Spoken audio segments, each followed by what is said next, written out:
You won't believe the story I have for you today. There's a foreign teacher, Olivia, who teaches kids survival skills, and there's this old church next to our village that feels like it's straight out of a cartoon.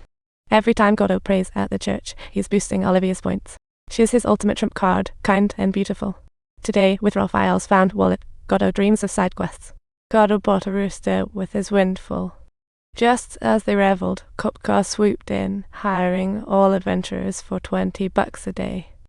They searched for Boss Santa's missing wallet.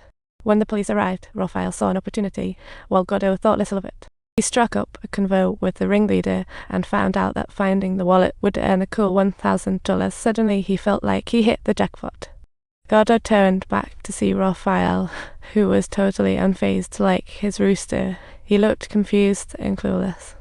Just as Fland was about to leave, his suspicious nature kicked in, sensing that something was off. He thought to himself, cops usually look down on the poor, so if they are offering $1,000 for a wallet, it must hold a magical secret. Godot suggested handing over the wallet for the cash prize, but Raphael was as decisive in rejecting it as someone at an all-you-can-eat buffet. To keep the wallet secure, Raphael decided to find his buddy Shudi, and they traversed a sewer like they were filming an adventure movie. Shudi, with severe skin issues, was shunned by villagers and thugs, a true social outcast.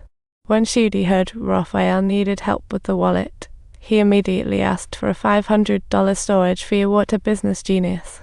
The three struck a deal, and next day, Shudi took them to the train station. What a go-getter.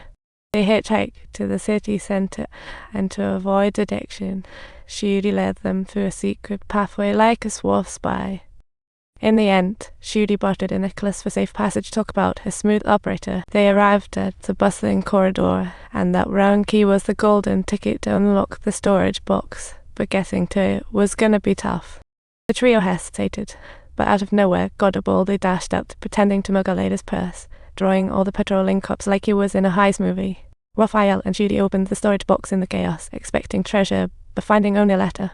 Fearing discovery, they rushed to catch a train, and thanks to Godot's agility, he managed to lose the cops just like in the movies. As the train departed, the trio regrouped, and Godot realized the severity when picking up the letter. It was a letter from Hesiu to prisoner Joe. Oh, with a photo of his daughter and a secret code. That letter nearly cost the trio their lives, so they decided to sneak into the church to find out more about prisoner Joe. Oh, a risky but potentially rewarding. The trio crept into the church office, using the priest's computer to dig up info on Joe. Oh, a high-wire act. Turns out Joe was a radical anti-corruption lawyer who helped the poor build homes. Plot twist. For some reason, he ended up in prison, while all the explorers were hard at work, and Fland had no luck finding the wallet. He inquired with a nearby kid, who said Raphael and Godot didn't show up today, and that sent him into a frenzy, dragging the cops to capture Raphael. Godot, in desperation, sought the priest's help, and they rushed to the police station, but when he showed Raphael's photo, the cops looked at him like he was an alien. They only catch adults, kids. We dismissed them, like the priest's concerns. Desperate, the priest shouted at the cells, Raphael, Fland, can you hear me? Raphael, I'm here to take you home. Answer me. You bastards, how dare you kidnap a little boy? Unforgivable. In the end, the priest and Godot returned empty-handed. What a futile mission. Meanwhile, Raphael was taken to the outskirts by Fland and two officers, living a horror movie moment.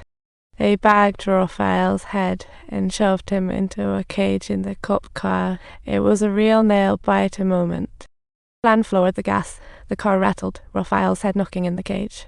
After what felt like a lifetime of torment, Fland finally let Raphael out, but it was clear he wasn't done with him yet. Once Raphael was freed, he grabbed his clothes to intimidate. What a shameless bully.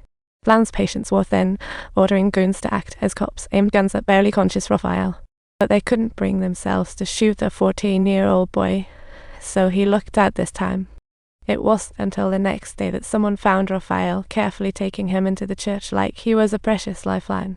The priest gently treated his face wounds and urged him to hand the red wallet to Fland, offering him a dose of good advice.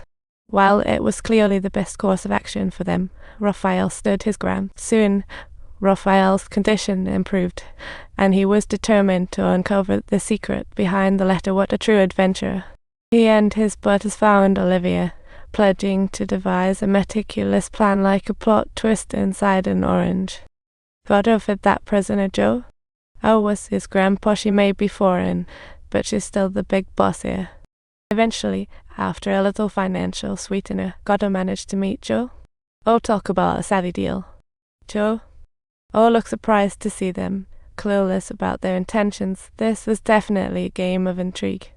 When Olivia explained that Goddo was his grandson, Joe, Scott went down a notch, while Goddo quietly lowered his head. What a twist of fate. Joe? Oh, questioned Goddo seriously. Seeing the situation unfold, Olivia had to prepare to leave with Goddo. But Goddo told Joe. Oh, he had valuable information, leaving a cliffhanger like a preview of a thrilling movie.